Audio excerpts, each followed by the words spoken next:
যেহেতু পঞ্চায়ত গঠন হ'ল আপুনি প্ৰেচিডেণ্ট হৈছে কি ক'ব আগন্তুক যি পৰিকল্পনা কেনেধৰণে ৰাইজৰ হকে কাম কৰিব আৰু উদ্দেশ্য কি সঁচাকৈ আজি বহুত ভাল লাগিছে ইমান দিনত আজি প্ৰায় ক'ব গ'লে 2 মাহ দিন অন্তত আজি পঞ্চায়ত গঠন হৈছে বিশেষকৈ আমাৰ মৰিগাঁও পঞ্চায়তত কৰিবলগীয়া বহুতখিনি কাম আছে ৰাস্তা ঘাটৰ পৰা ধৰি লওক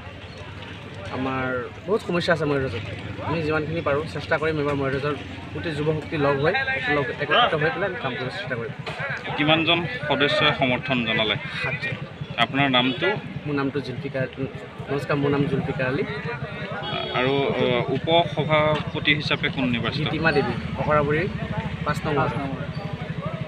আগন্তুক নৱপ্ৰজন্ম হিচাপে আগন্তুক যি পঞ্চায়তৰ যিসমূহ কাম কাজ কেনেধৰণে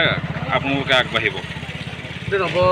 গোটেই যুৱক শক্তি একেলগ হৈ আমি আলোচনা ভিত্তিত কেনেকৈ কাম কৰিলে ৰাইজৰ উপকাৰ হয়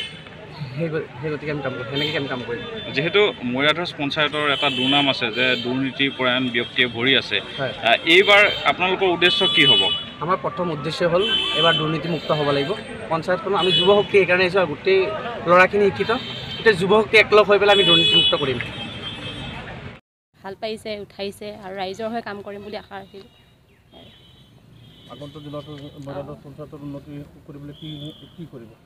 গাঁৱৰ যিখিনি মানে আধৰুৱা কাম সেইখিনি উন্নতি কৰিম বুলি ভাবিছোঁ আৰু যি আহে তাকে কৰিম আপোনাৰ প্ৰধান ইছ্যু কি হ'ব প্ৰধান ইছ্যু মই ৰাস্তা ঘাটবিলাক ভাল কৰিম এক নম্বৰত হয় ভাল কৰিব হয়